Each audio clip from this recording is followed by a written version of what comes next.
Hola, bueno, con respecto a la clase anterior, que se fue muy larga, aunque me pareció interesante discutirla y la historia primero, en la que se iba a basar un poco el taller, quería remarcar algunos puntos, sobre todo las preguntas de la discusión y algunos puntos que tal vez no estén tan claros ni en los videos ni en el libro. ¿Tá?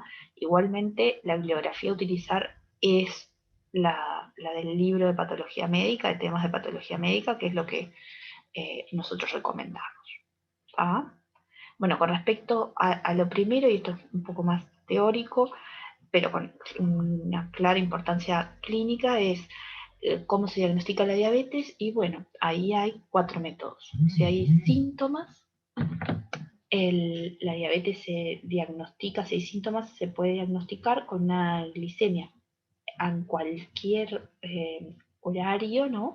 Mayor o igual a 200, más esos síntomas. ¿Cuáles son los síntomas? Bueno, la poliuria, la polidipsia, la polifagia, el adelgazamiento, lo que se llama síndrome diabético precoz. Y luego hay 3 métodos más, los cuales requieren por lo menos 2 mediciones. ¿Tá? El más común es la glicemia de ayuno, mayor o igual a 126. Luego es la PTOG, que una medición a las 2 horas mayor o igual a 200, y luego una hemoglobina glicosilada mayor o igual a 6,5. Cualquiera de esas tres se tienen que repetir 2 veces. Y la hemoglobina glicosilada tiene que ser realizada por un laboratorio que esté en la técnica aprobada por la institución reguladora nacional y que esté obviamente bien estandarizada la técnica, ¿no? Para que tenga validez la hemoglobina glicosilada. Y ahí hablando un poco de la hemoglobina glicosilada y de su importancia y de qué es la hemoglobina glicosilada, obviamente que lo más importante que tienen que saber ustedes es que la hemoglobina glicosilada es, eh, como lo dice el nombre, no hay mucha ciencia en eso, mide la cantidad de glucosa unida a la hemoglobina. ¿Tá? Tiene una buena correlación con el nivel de glicemia plasmática en los últimos 2 a 3 meses, porque como está unida a la hemoglobina, tiene que ver con la vida media del eritrocito. ¿Tá? Y como se mantiene durante toda la vida de te muestra más o menos cómo venían los controles de glicemia los últimos 2 3 meses. Esto hace que no importa en qué horario se haga el estudio, no lo tenés que hacer en ayunas, como la glicemia en ayuno, no va a tener tanta fluctuación como la glicemia en ayuno, lo podría llegar a tener la PTOG en el correr del día, y tienen una buena relación con el valor promedio de glicemia. ¿Ah? Obviamente que es más cara que la glicemia en ayuno, incluso que la PTOG, que es más cara que a su vez que la glicemia en ayuno. Puede estar alterada si hay anemia o presencia de algunas otras alteraciones de la hemoglobina, tal vez no es el mejor método para los niños, y se han visto niveles capaz que un poco aumentados en ciertos pacientes, como son los mayores de 70 y afroamericanos, solo por serlo, sin tener tanta relación con con el nivel de glicemia en esos 3 meses, en comparación con el resto de la población. ¿Ah? Y bueno, hay ciertas situaciones como el uso de tratamiento antirretroviral, que eso es el TARV, que la puede infraestimar. Y acá hay un punto importante porque uno de ustedes me preguntó qué era la hemoglobina glicosilada, es decir, un AGE en sí, ¿no?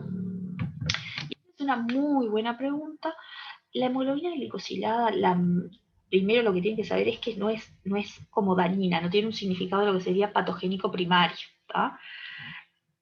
Y antes de plantear si la hemoglobina glicosilada es o no un AGE, quiero mostrarles esta diapositiva en la cual nos muestra cómo se forman los AGE. Me parece que es un poquito distinto a lo que dice en el teórico.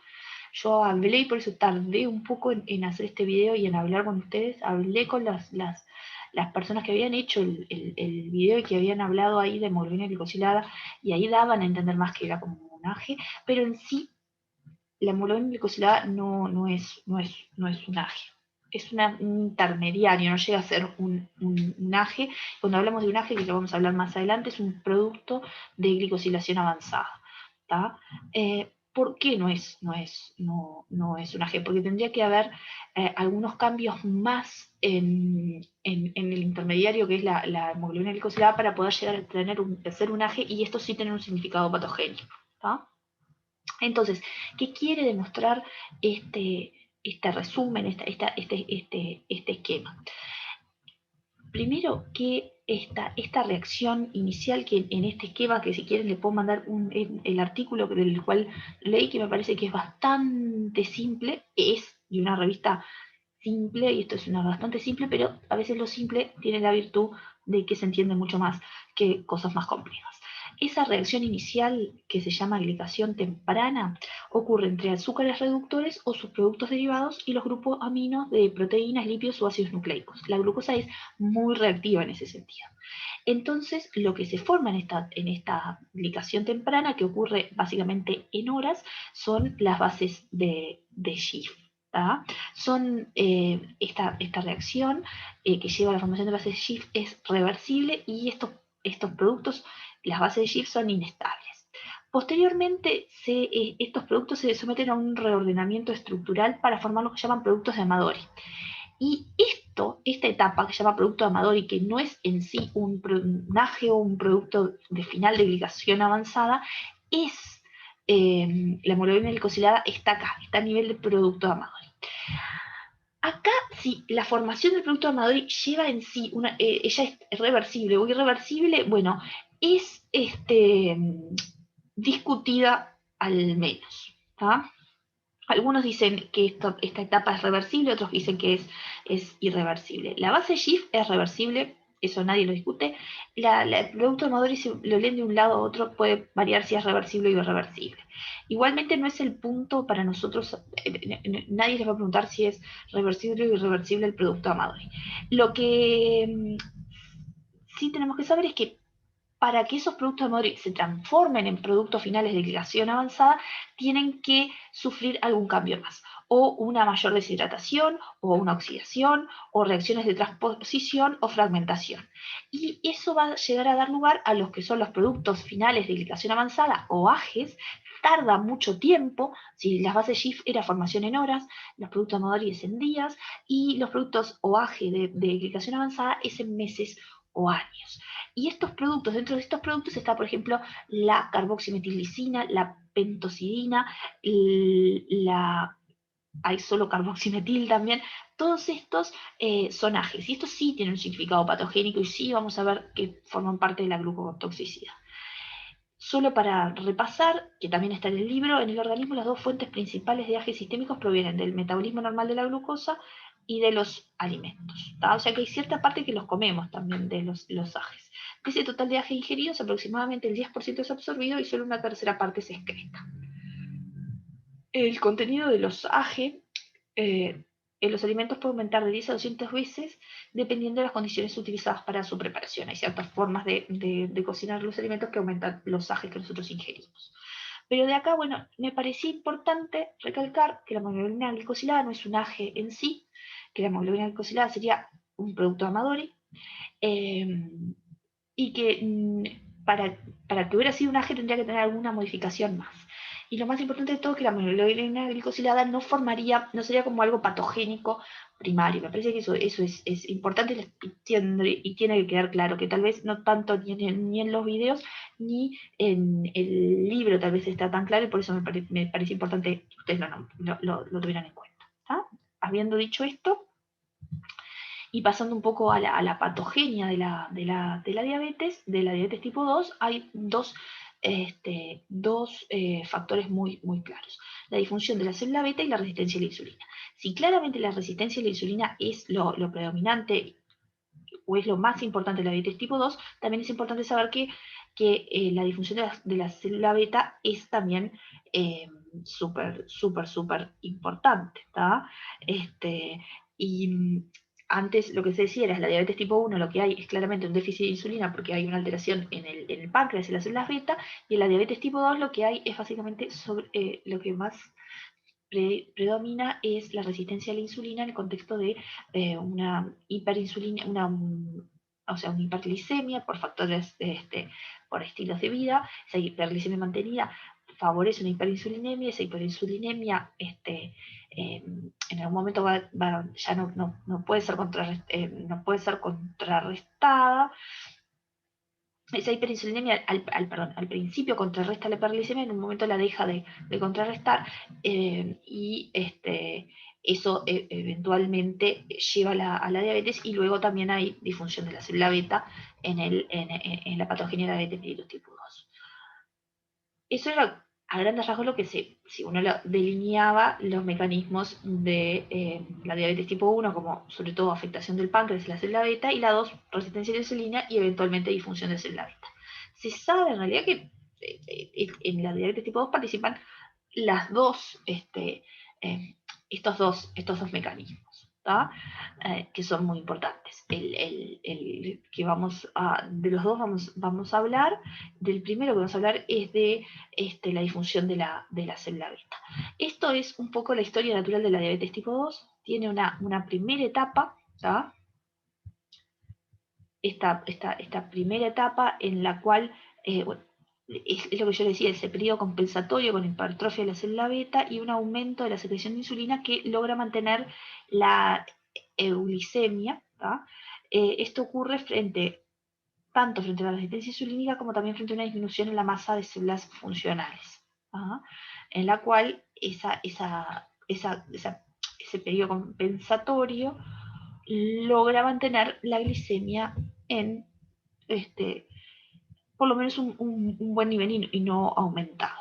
Hay una segunda etapa de inflexión, que estaremos más por acá, por esta parte, en la que se caracteriza por una pérdida del poder compensatorio de la célula beta con una disminución progresiva de la secreción de insulina. Hasta acá se mantenía la secreción de insulina y acá empieza a caer. Este es el punto de inflexión.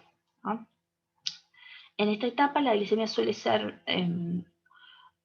mantenerse en el límite superior de la normalidad sin llegar a constituir un estado de prediabetes, o mínimamente llegándolo a constituir, ¿no? Acá es el punto de inflexión, ¿no? Empieza a decaer un poco la secreción insulínica y estamos acá, todavía está dentro de todo normal la glicemia en ayunas, pero obviamente acercándonos al tope. Y en la tercera y la última etapa existe un mayor descenso de la secreción de insulina, o sea que ya se empieza a caer todo, con obviamente ya hiperglicemia manifiesta.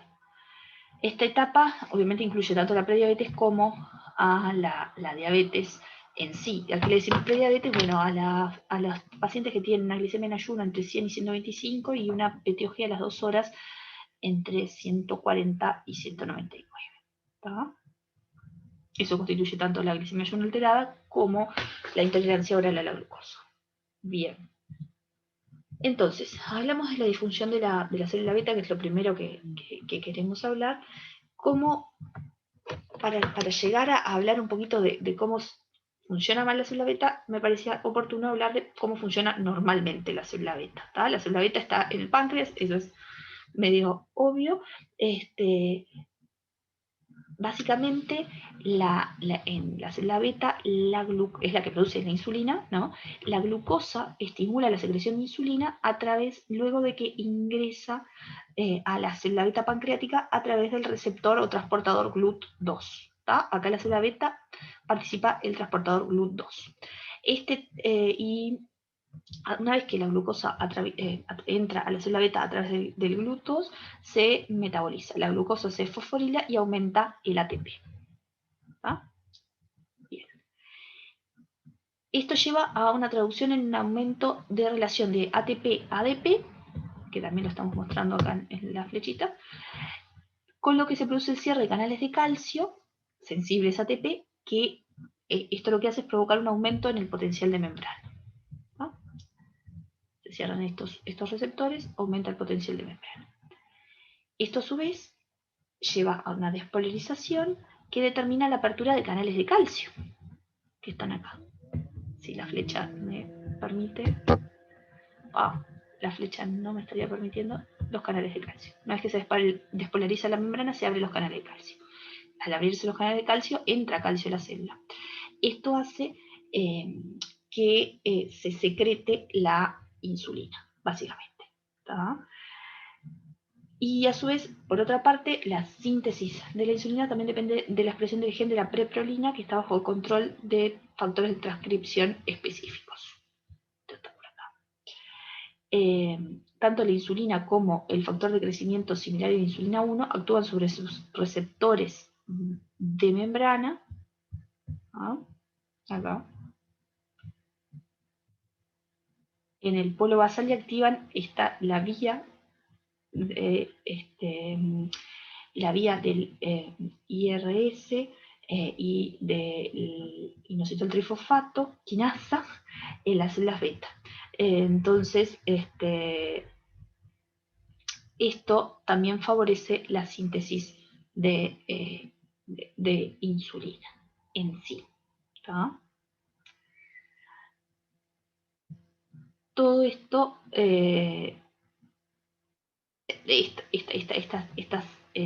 esta parte de la síntesis favorece también el efecto de la glucosa sobre la secreción de insulina. Pero tal vez lo más importante, más allá de esto de la preprolina, que lo podemos olvidar, es que la glucosa entra a través del transportador GLUT2, favorece el aumento de la producción de ATP. Ese ATP, esa relación ATP-ADP aumentada, abre los canales de potasio, sale potasio, se despolariza de la membrana, entra calcio y eso libera insulina. ¿Tá? Eso es la célula beta pancreática normal. ¿Tá? Ahora, vamos a ver qué mecanismos hacen que esta célula beta pancreática se lleve a una disfunción de la célula beta pancreática, y vamos a hablar un poquito de cada uno de ellos, sobre todo la glucotoxicidad, que es el que más se sabe, sabiendo que igual en la diabetes la diabetes está caracterizada por una hiperglicemia crónica, pero también una alteración no solo del metabolismo hidrocarbonado, sino también de las proteínas y los ácidos grasos. Entonces, hablando de glucotoxicidad, volvemos a la disfunción de la célula beta,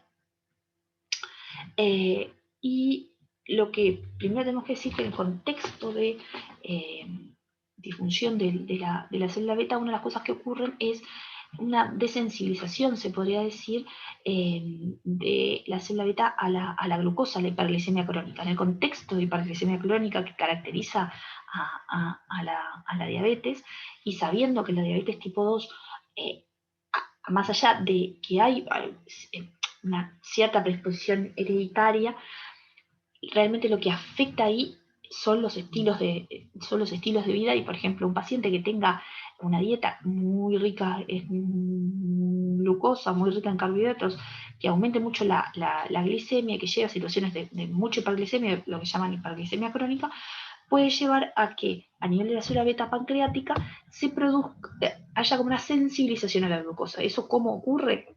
¿Qué significa esto de la sensibilización a la glucosa? Que no una sensibilización, una desensibilización a la glucosa. Lo que ocurre es que una falta de sensibilidad, una desensibilización a la glucosa. Lo que ocurre en estados de hiperglicemia crónica es que básicamente el transportador GLUT2 se produce menos. En estos ambientes hiperglicémicos hay menores niveles de GLUT2 y también de inositol trifosfato. Cualquiera de los dos son necesarios para la liberación de insulina. Entonces, en el contexto de hiperglicemia, aunque sea momentánea, se vio que hay menos GLUT2 y eso hace que entre menos glucosa a la célula beta del páncreas y que se libere menos insulina. ¿Tá? Entonces eso es una cosa importante, y una de las cosas bastante claras en las cuales la hiperglicemia, sobredosis crónica, podría favorecer de que se produzca menos insulina. ¿Tá? Y al haber menos insulina, obviamente que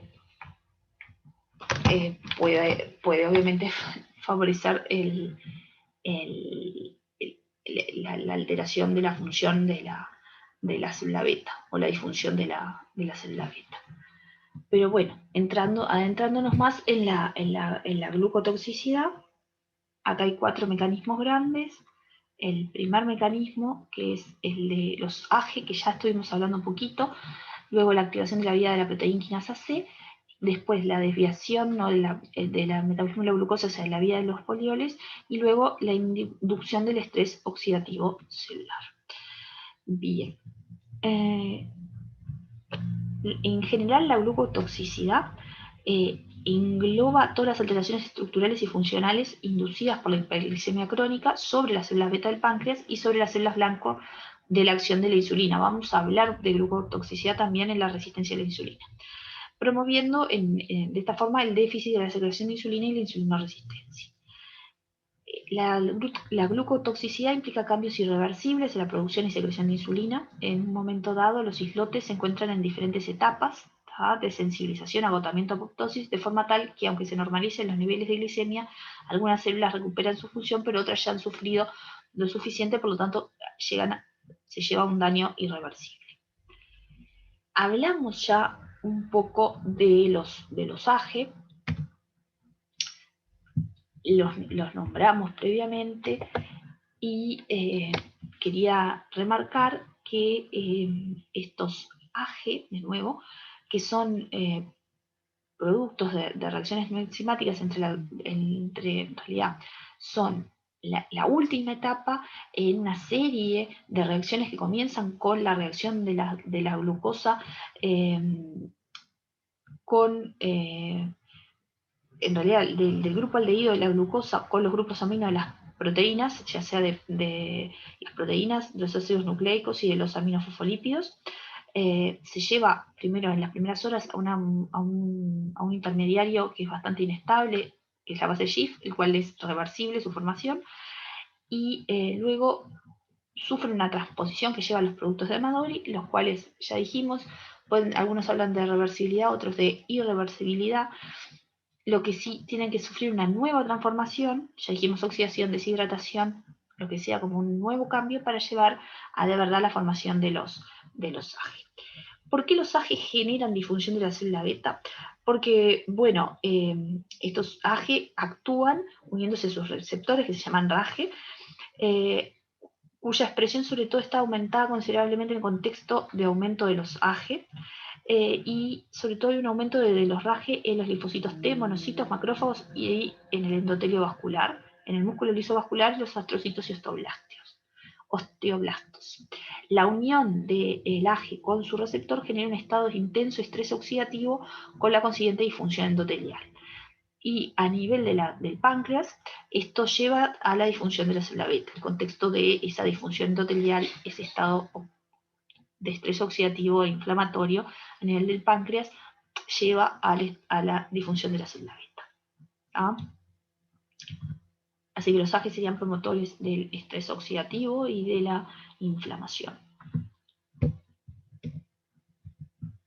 Ahí corremos para el otro sitio. La vía de la proteína quinasa C, que es la proteína quinasa C es parte de una familia de quinasas intracelulares que son activadas tanto por el calcio como el diacilglicerol y el inositol trifosfato. Una de las vías que produce estos activadores es la vía de la fosfolipasa C. ¿Ah? En condiciones normales, la glucosa sanguínea es transportada al interior de las células beta, donde promueve también la activación donde también promueve la producción de diacilglicerol, llevando a la activación de la aplicase. Este es un potente estímulo fisiológico para la síntesis y secreción de insulina en condiciones fisiológicas o de euglicemia, que es lo que algo le estaba mostrando en el esquema anterior. Lo que ocurre es que en condiciones de hiperglicemia persistente, el aumento de la captación de glucosa lleva a un incremento significativo de diacilglicerol dado por un aumento de la actividad glucolítica y generación de su principal precursor, el glicerol trifosfato. También lo que se vio es que en los estados de hiperglicemia hay alteraciones en esta vía que promueven la inflamación y el daño de la célula beta con aumento de la neovascularización y la inflamación. Las alteraciones en la vía de la proteína quinasa C llevan de nuevo también a neovascularización, inflamación y daño de la célula beta. O sea que básicamente tanto los mecanismos de glucotoxicidad que hemos visto hasta ahora, tanto los AGE como la activación de la vía de la proteína quinasa C llevarían a inflamación y a estrés oxidativo y a daño en las células beta. La vía de la proteína quinasa C también favorecería la neovascularización. Con respecto a la vía de los polioles, aquí lo que ocurre es que los tejidos, cuando hay un exceso de glucosa en los tejidos, por ejemplo, esa glucosa se termina derivando a la vía de los polioles. Básicamente lo que ocurre es que en tejidos que no requieren de insulina para el ingreso de la glucosa a la célula, como el hígado, el sistema nervioso, el endotelio o el riñón, la hiperglicemia se acompaña de un aumento de la glucosa intracelular, que se metaboliza por la aldosa reductasa hacia sorbitol, poliol o polialcohol. Esta vía aumenta en condiciones de hiperglicemia debido a que la aldosa reductasa tiene baja afinidad por la glucosa. El sorbitol aumenta la osmolaridad de las células beta, también contribuyendo a la disfunción. Esa osmolaridad puede llevar a la destrucción de las células y a activar programas de destrucción celular, ¿tá? Y muerte celular. Entonces, básicamente lo que ocurre es que si hay mucha glucosa en tejidos que pasivamente dejan entrar la glucosa en condiciones de hiperglicemia, en cambio de activar la vía de metabolización actual de la glucosa, se activa esta vía de los polioles, que lo que hace sobre todo es generar estos intermediarios, como el sorbitol, que aumenta la osmolaridad de la célula y que puede llevar a su destrucción. Y luego está la inducción de estrés oxidativo celular, pero sobre todo en el retículo endoplásmico. El estrés del retículo endoplásmico ocurre en respuesta a una alteración de la homeostasis celular, como por ejemplo en el contexto de aumento de la secreción de insulina y su acumulación a nivel del retículo en el contexto de hiperglicemia. La hiperglicemia también favorecería una mayor síntesis de insulina. Al activarse el programa de estrés oxidativo del retículo endoplásmico, hay una disminución global de la síntesis proteica con aumento de la síntesis de proteínas vinculadas a la autofagia y, en última instancia, si no se logra restablecer la homeostasis, se activan genes que producen proteínas de apoptosis con la consiguiente muerte celular. En esto, por ejemplo, en contextos de hiperglicemia, la célula beta puede producir hasta 1 millón de moléculas de insulina por minuto, de modo que su acumulación excesiva en el retículo puede ser fatal para la célula. Y también hay que destacar que en el contexto de hiperglicemia se producen especies reactivas del oxígeno que aumentan los niveles de proteínas mal plegadas, promoviendo también la entrada del retículo endoplásmico a la vía de estrés. Las especies reactivas del oxígeno aumentadas alteran la integridad de las proteínas celulares como enzimas y receptores, así como de lípidos y ADN, degradando ácidos grasos de membrana con la consecuente peroxidación lipídica y oxidación de aminoácidos y degradando las bases nitrogenadas del ADN. Con respecto a la lipotoxicidad, como otro mecanismo habíamos nombrado de disfunción de la célula beta, lo que ocurre en el contexto de hiperglicemia también y de resistencia a la acción de la insulina es muchas veces mucha producción de ácidos grasos libres o un aumento de la producción de ácidos grasos libres. Entonces, la lipotoxicidad se basa en una exposición prolongada a esos niveles aumentados de ácidos grasos libres, que provienen tanto de la lipólisis en adipocitos o hidrólisis de las lipoproteínas, y lo que hacen básicamente es producir acumulación de metabolitos tóxicos derivados de los ácidos grasos en las células beta. Tanto el déficit de insulina en la diabetes mellitus tipo 1 como la resistencia a la insulina de diabetes tipo 2 promueve esa lipólisis que hace aumentar los ácidos grasos, y ese aumento y esa exposición a los ácidos grasos de forma continua o persistente favorece la lipotoxicidad. El exceso intracelular de ácidos grasos y derivados satura vías de oxidación, dando lugar a la acumulación de intermediarios citoplasmáticos como el diacilglicerol, ceramida y otros, que de la manera similar a la glucotoxicidad, llevan a la alteración funcional y estructural de la célula.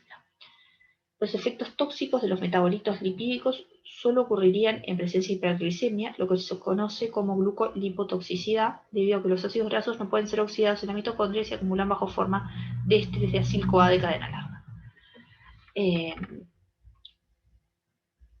La metformina, aparte de ser insulina sensibilizante, favorecería prevenir la lipotoxicidad al estimular también la oxidación de ácidos grasos. Así que básicamente el contexto de o déficit de insulina o tanto relativo como absoluto, se acumulan muchos ácidos grasos libres por lipólisis en adipocitos o por hidrólisis de lipoproteínas, y eso lleva a acumulación de los mismos en diferentes tipos de células, pero en este caso hablamos de las células beta, y esto lleva al daño que hablamos puntualmente.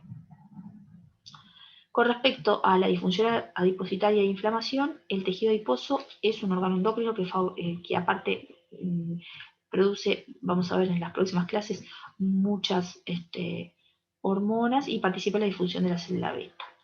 Es capaz de secretar adipoquinas o citoquinas, y la disfunción adipositaria y la obesidad tiene un potente efecto contrainsulínico, promoviendo un estado inflamatorio crónico de bajo grado, con resistencia a la insulina, hiperglicemia y dislipemia, y básicamente este estado inflamatorio promueve la disfunción de la célula beta. O sea que en general los mecanismos son varios, pero todos hablan de o un estrés oxidativo, lo que favorece el daño de la célula beta es o estrés oxidativo o un ambiente proinflamatorio, que también lleva eventualmente al estrés oxidativo, y la vía de proteína quinasa se hablaba de la neovascularización. A su vez, para hablar de los últimos dos mecanismos, con respecto a la acumulación del amiloide, el péptido amiloide se almacena junto con la insulina y cuando aumenta su producción, también se acumula en la célula generando un efecto citotóxico. El amiloide es el depósito patológico de estos péptidos que se observa entre las células de los islotes del páncreas y contiene, entre otros compuestos, un neuropéptido insoluble fibrilar llamado amilina. La agregación de estos péptidos acumulados y mal plegados es altamente tóxica tanto para la célula del páncreas y tiene lugar intracelularmente, aunque luego son liberados al espacio extracelular. Cuando la secreción es muy abundante, se favorece el mal plegado de estos péptidos y la insulina juega un rol formando complejos que estabilizan estos péptidos e inhiben la formación de fibrillas. El exceso de glucosa y lípidos, la lipoxidación, así como la glicación y oxidación de péptidos favorece la formación de fibrillas de amiloide. Las fibrillas de amiloide pueden formar poros en la bicapa lipídica de la membrana celular, causando un desequilibrio del flujo iónico que promueve la muerte celular por apoptosis de las células beta. Y por último, de todos los mecanismos, las incretinas constituyen otro de los factores que intervienen en la función o disfunción de las células beta. Son hormonas intestinales que se unen a receptores específicos de membrana de la célula beta, potenciando el flujo de calcio intracelular y la secreción de insulina estimulada por glucosa. Adicionalmente, promueven la expresión de genes involucrados en la sobrevida de la célula beta y otros como el gen de la proinsulina y los transportadores de glucosa, así como el mantenimiento de la masa celular pancreática, ya que estimula la proliferación celular e inhibe la apoptosis. En la diabetes mellitus hay tanto una disminución de la liberación de incretinas como una resistencia a su acción. Y si bien no se conocen con exactitud los mecanismos subyacentes a estas alteraciones, se cree que pueden deberse a mutaciones del receptor o a la propia reducción de la masa de células beta que puede responder a su efecto. Y bueno, con respecto a esto era a la disfunción de la célula beta. Pero queríamos hablar un poquito de la insulinoresistencia. Acá la insulinoresistencia hay es básicamente la acción de la insulina a nivel periférico, del hígado, del músculo. Saben que para que ingrese la insulina a sí, para que ingrese la glucosa por ejemplo, al músculo, tiene que entrar a través de transportadores de glucosa. En este caso, si el GLUT2 era para la célula beta del páncreas, en la periferia, por ejemplo en el músculo, lo que hay es GLUT4, que este es el transportador de glucosa dependiente de insulina por excelencia, y se encuentra presente en el tejido muscular y adiposo y en menor proporción en las neuronas colinérgicas. Este transportador se almacena en el citoplasma celular, a diferencia del resto de los GLUT, que se expresan constitutivamente en la membrana celular, pero el GLUT4 no se almacena dentro del citoplasma. La insulina, al unirse a su receptor, promueve la movilización de GLUT4 hacia la superficie celular de, por ejemplo, las células musculares y hace que pueda ingresar la glucosa. Cuando hay una resistencia a la acción de la insulina, y ahora vamos a ver algunos de los mecanismos que se basan en los cuales, por qué hay una resistencia a la acción de la insulina, se lleva a que no pueda trasladarse el GLUT4 a la superficie celular y que no pueda ingresar la glucosa a los tejidos periféricos, favoreciendo la hiperglicemia. Sin embargo, también es importante, y esto lo hablamos en el teórico, que usted ya lo había nombrado, que había otro pool de GLUT4 independiente de insulina que es traslocado a la membrana en un proceso dependiente de calcio, pero iniciado por la contracción muscular, y ahí es importante, por eso es importante para evitar la insulina, para bypassear o saltar la insulina resistencia, el ejercicio.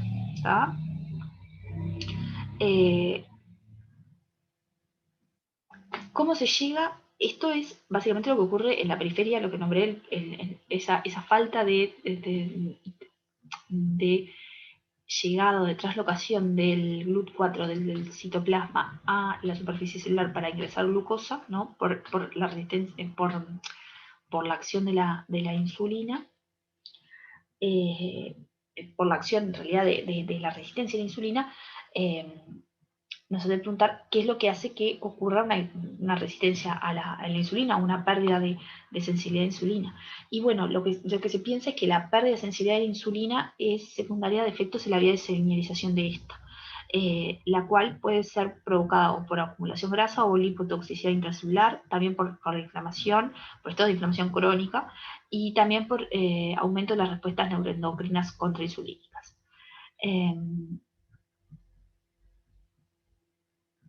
Y esto eventualmente va a llevar al resultado final de la resistencia a la insulina, que es una reducción del consumo de glucosa por parte del músculo, que esto en parte ya lo explicamos con esa, nombrando cómo se afecta el GLUT4, una reducción de la glucólisis y de la oxidación de los ácidos grasos a nivel hepático y un aumento en la gluconeogénesis hepática. Lo que queremos nombrar es, y esto es muy simple porque tampoco es la idea, de conocer hablar mínimamente de las vías que favorecen las vías que se alteran para favorecer la sensibilización, para favorecer la resistencia a la insulina. Acá esto es un esquema básicamente que habla de dos vías que vienen a partir de que se pueden activar en el contexto de la unión de la insulina a su receptor. Está la vía mediada por el fosfoinositol trifosfato quinasa, la cual favorece la síntesis de óxido nítrico sintasa endotelial, que esto favorece obviamente la síntesis de óxido nítrico y favorece un estado vasodilatador y un estado de buena función endotelial. Esta misma vía favorece la translocación del GLUT4 hacia la superficie de la membrana celular para que pueda entrar la glucosa, y la utilización de la glucosa, y también esta vía favorece la síntesis de proteínas de glucógeno y un efecto antilipolítico. Mientras que la vía mediada por la MAP quinasa tiene efectos proinflamatorios, mitogénicos y heterogénicos. Lo que se vio es que por diversos motivos que ya nombramos, puede haber daño celular, puede haber lipotoxicidad, puede haber un efecto inflamatorio, en realidad un ambiente proinflamatorio, proestrés oxidativo, se favorece la vía de la MAP quinasa, que como que va aumentando más, a su vez, más la inflamación, y se disminuye la vía de la trifosfato inositol trifosfato quinasa. Se inhibe esa vía y se favorece la MAP quinasa. La próxima diapositiva, no se asusten, en realidad no es una cosa para que ustedes sepan, pero para ver cómo la insulinoresistencia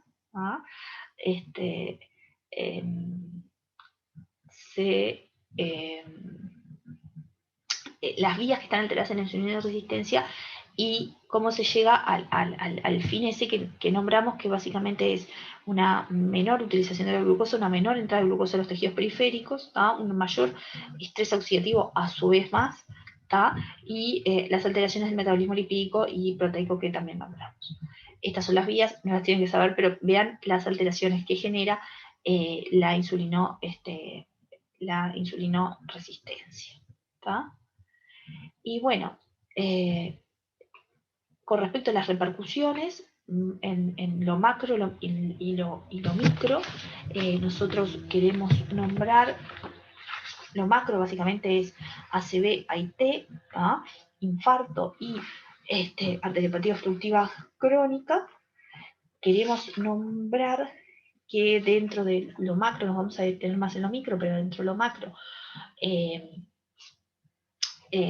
hay cierta predicción para la enfermedad arterial periférica, la diabetes, de la vasculatura de los miembros inferiores, sobre todo en las extremidades distales, como la arteria tibial y peronea, y que se favorece un estado, favorece un proceso aterosclerótico que hace que los pacientes diabéticos tengan un mayor riesgo cardiovascular claramente que otros. Y queremos hablar un poquito más de la microangiopatía. De la microangiopatía, sus expresiones, que es la retinopatía, la nefropatía y la neuropatía, sabiendo que los ojos pueden ser afectados por otras patologías como cataratas y glaucoma que se asocian a la diabetes, pero que no tendrían el mecanismo de la retinopatía, y no afectarían tanto la microvasculatura como lo hace la retinopatía. ¿Qué mecanismos están implicados sobre todo en estas, tanto en la macro como en la microangiopatía, pero sobre todo en la microangiopatía? Y de nuevo vamos a nombrar los AGE, a la vía de la proteína quinasa y a la vía de los polioles. Con respecto a la retinopatía, me quiero detener básicamente en esto. La retinopatía se desarrolla en alrededor del 70% de los pacientes diabéticos, aproximadamente 20 años luego del diagnóstico, y en aproximadamente el 8% de los prediabéticos. Hay diferentes grados de compromiso. El peor sería el proliferativo. Esta retinopatía se produce en un ambiente de inflamación crónica, con niveles elevados de citoquinas como TNF-alfa, interleuquina 1, con un número elevado de leucocitos circulantes. Estos leucocitos tienen mayor adherencia al endotelio retiniano, con niveles elevados de moléculas de adhesión leucocitaria endotelial. Al sufrir estallidos oxidativos, lesionan el endotelio retiniano, lo cual deriva en un aumento de la permeabilidad endotelial que ocurre antes de la apoptosis de los pericitos. Cuando ocurre la muerte de los pericitos, quedan en su lugar capilares acelares formados por tubos de colágeno con escaso flujo sanguíneo, con la hipoxia retiniana adyacente. Este ambiente hipóxico promueve la expresión del factor de crecimiento vascular endotelial, estimulando la proliferación de células endoteliales, las que a su vez aumentan la permeabilidad vascular. Ese aumento de permeabilidad vascular predispone el edema de la mácula, que es la causa más frecuente de pérdida de visión en la retinopatía diabética, sea proliferativa o no proliferativa. La retinopatía proliferativa ocurre en una etapa más tardía, cuando se produce neovascularización en la mácula en respuesta a la hipoxia. Los neovasos pueden romperse provocando hemorragias, fibrosis o desprendimiento de retina. La presencia de angiogénesis es lo que define esa etapa o al pasaje proliferativo. Y acá el rol del factor de crecimiento vascular endotelial es fundamental. Quiero decir, ya lo habíamos insinuado, pero previamente, la vía de la proteína quinasa C, ¿se acuerdan? Promueve la angiogénesis a través de este factor, el factor de crecimiento vascular endotelial. Eso nos parece importante para nombrarla. Y con respecto a otra manifestación, esto no es parte de la retinopatía, pero destacar que la vía de los polioles, ¿se acuerdan que lo que hacía era aumentar el sorbitol en la célula y eso aumentaba la osmolaridad? Ese aumento de sorbitol a nivel ocular contribuye al desarrollo de cataratas, y esto es importante para destacar, que no es una forma de retinopatía diabética, pero es una forma de oftalmopatía diabética, y cómo la vía de los polioles podría favorecer el desarrollo de esas cataratas. Con respecto a la nefropatía, La nefropatía diabética es la primera causa de enfermedad renal crónica en el mundo y ocurre aproximadamente en el 40% de los diabéticos.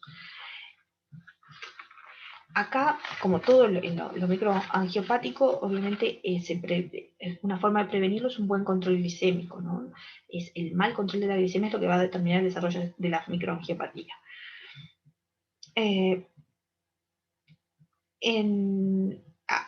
hay que hacer un screening clínico con examen de orina para ver que no haya proteinuria, y en el caso de que no hubiera proteinuria, al barrer el examen de orina, se tendría que pedir una microalbuminuria. Ya lo dijimos, pero bueno, lo dijimos de otra forma, es la principal causa de muerte por microangiopatía en la diabetes. Y la nefropatía diabética es una glomerulopatía secundaria caracterizada por la afectación del glomérulo, identificada tanto por la micro o macroalbuminuria que deteriora la función renal. El hecho que es más determinante en la fisiopatología de las complicaciones asociadas a la diabetes mellitus en el caso de la nefropatía diabética, hay procesos que ya sabemos que participan a nivel renal y que llevan a la lesión fundamental de la diabetes, perdón, a la lesión fundamental de la nefropatía diabética, que a nivel anatomopatológico se sabe que generan a nivel del riñón tanto lesiones glomerulares como papilitis necrotizante como arteriolosclerosis. Y esta sería una complicación más macrovascular que microvascular. Esos serían como las lesiones histológicas que son finales de todo el daño que se genera. Pero ¿qué es lo primero, verdad?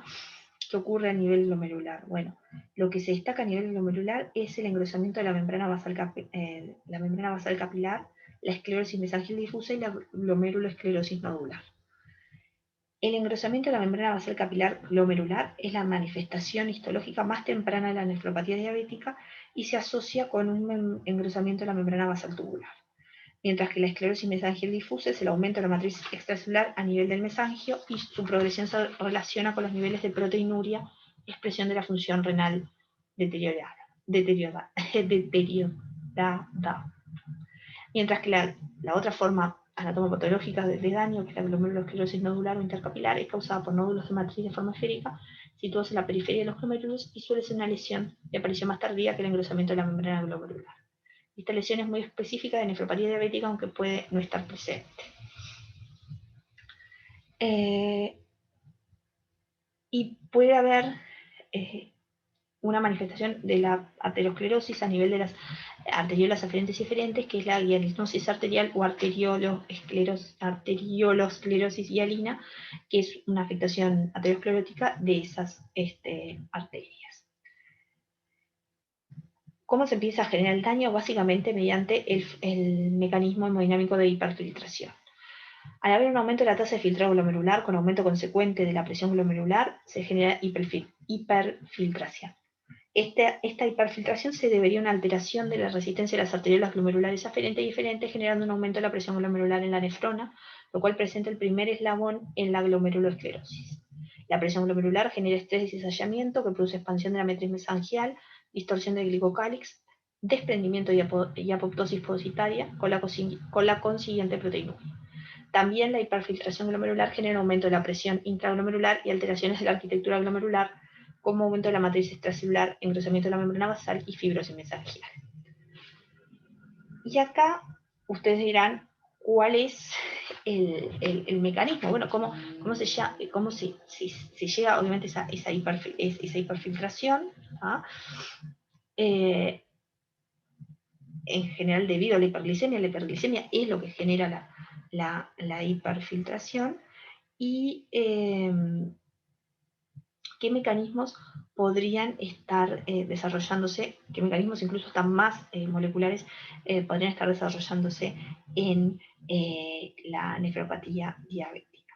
Y bueno, acá tenemos varios factores. se sabe que los AGE participan en el depósito de la membrana basal glomerular, ¿tá? Eso lo sabemos. Aparte del daño de la célula beta, tienen un rol digamos, engrosar esa membrana basal glomerular. Y también sabemos que la oxidación del sorbitol aumenta una relación de NAD-H, NAD hidrogenasa con NAD, inhibiendo la actividad de la deshidrogenasa gliceraldehído trifosfato, y eso aumenta la concentración de triosafosfato. Este compuesto, al aumentar su concentración, incrementa la formación de metilglioxal, que es un precursor de los AGEs, y de diacilglicerol, que activa la proteína quinasa. Entonces ahí se van juntando diferentes mecanismos moleculares que nombramos previamente. Ese aumento de NADH favorece la síntesis de diacilglicerol, lo que ocurre tanto en el daño renal como en el retiniano, aunque no ocurre a nivel neuropático. Por otra parte, el consumo de NADPH favorece el estrés oxidativo al disminuir el cociente glutatión reducido oxidado, lo cual acelera los procesos de glicosilación, así como aumenta la actividad de las pentosas, activando a su vez a la PKC, a la proteína quinasa C. También se sabe que hay un rol en el desarrollo de la nefropatía diabética, de la inflamación y la reparación tisular. Lo que se sabe acá es que tanto las citoquinas inflamatorias como los factores de crecimiento pueden generar daño. Con respecto a los factores de crecimiento, en los últimos años se ha observado la participación de algunos de ellos, como son el factor de crecimiento vasculoendotelial, que lo nombramos en la retinopatía diabética, como el factor de crecimiento transformante beta y el factor de crecimiento del tejido conectivo. A su vez, porque básicamente si creces algo que no sea el tejido normal, sino que se fibrosa, en un tejido, por ejemplo, como el renal, que haya fibrosis, genera daño.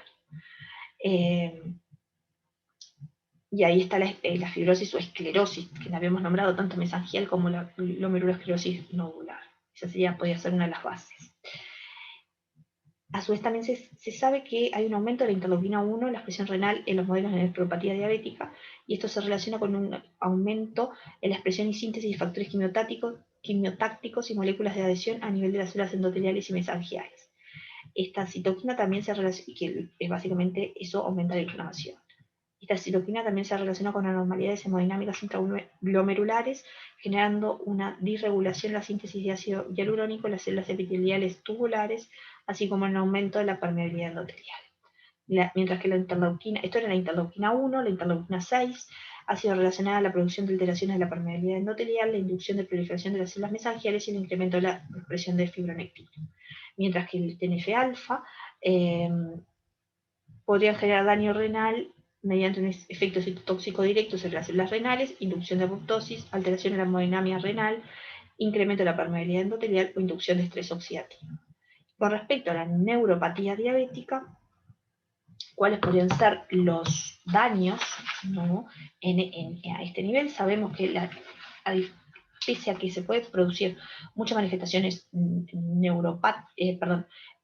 neuropatía diabética, tienen diferentes formas de expresión, pasan de mononeuropatías a polineuropatías. La más común es la neuropatía sensitiva, la polineuropatía sensitiva motora distal, o en guante y calcetín, y básicamente lo que ocurre a este nivel es un incremento del estrés oxidativo en neuronas sensoriales y nervios periféricos. Esto obviamente se debe a un aumento de las especies reactivas del oxígeno y de la peroxidación lipídica, y esto determina una disminución del transporte de proteínas por el axón y una actividad disminuida de la bomba de iones. Y esto es lo que eventualmente genera ese daño. De algunos de los mecanismos, aparte de las especies reactivas del oxígeno, se sabe que la activación de la vía de los polioles disminuye la actividad de la bomba de sodio y potasio, reduciendo la acumulación de sodio intraxonal, y sabemos que, no es que lo tengamos que saber de memoria, pero esas alteraciones generan alteraciones en la despolarización, y eso lleva a alteraciones en la transmisión de mensajes. Y nosotros también sabemos que aparte de la vía del sorbitol y de los polioles y las especies reactivas del oxígeno, a nivel, hay algunos otros mecanismos, por ejemplo,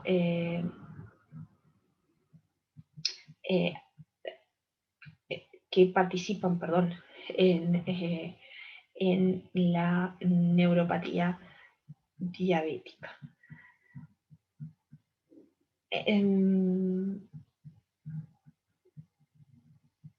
Bien. Y por último, queremos nombrar que ya lo nombramos medio en lo macro, pero que tanto los AGE favorecen la macroangiopatía diabética al unirse a proteínas de la matriz extracelular modificadas, atrapando proteínas plasmáticas como las de LDL y siendo como precursores de la formación de una placa ateromatosa, una placa aterosclerótica. Y la vía de la proteína quinasa C favorece también el proceso aterosclerótico en el paciente diabético mediante su capacidad de estimular la diferenciación de monocitos en macrófagos y promover su adhesión al endotelio. Y en contexto de hiperglicemia, esto llevaría a aumentar la expresión del receptor de partículas de LDL oxidadas de esos macrófagos, entonces también formarían parte de la formación de la placa aterosclerótica. Y eso era como para redondear todos los mecanismos, que son más o menos los mismos, pero algunos tienen lugar en, digamos, los mismos mecanismos de los cuales hablamos, porque hablamos de glucotoxicidad, lipotoxicidad, y dentro de la glucotoxicidad de la vía de la proteína quinasa C, de los AGE, de los polioles, actúan tanto al nivel de daño de la célula beta como a nivel de la insulinoresistencia y también a nivel de las repercusiones de la diabetes mellitus tipo 2. De nuevo, el libro es el dato de la bibliografía. Espero la próxima clase no tener tan larga la clase y poder que todos la presenten, pero les debía este video. Entonces, si tienen alguna otra duda, no sé si aclaramos algunas dudas o generamos más, pero bueno, me pareció interesante que capaz que pudiéramos repasar estos aspectos de la discusión de la clase pasada. Acuérdense que tienen que hacer la tarea, dividir en sus grupos, mandármela a mí, yo igual la subo al foro de EVA, pero la tenemos que tener, así puedo compartir algunos links de dislipemias con ustedes, hice unas puntas en el foro. Bueno, nos estamos viendo. Saludos. Y espero que les haya gustado.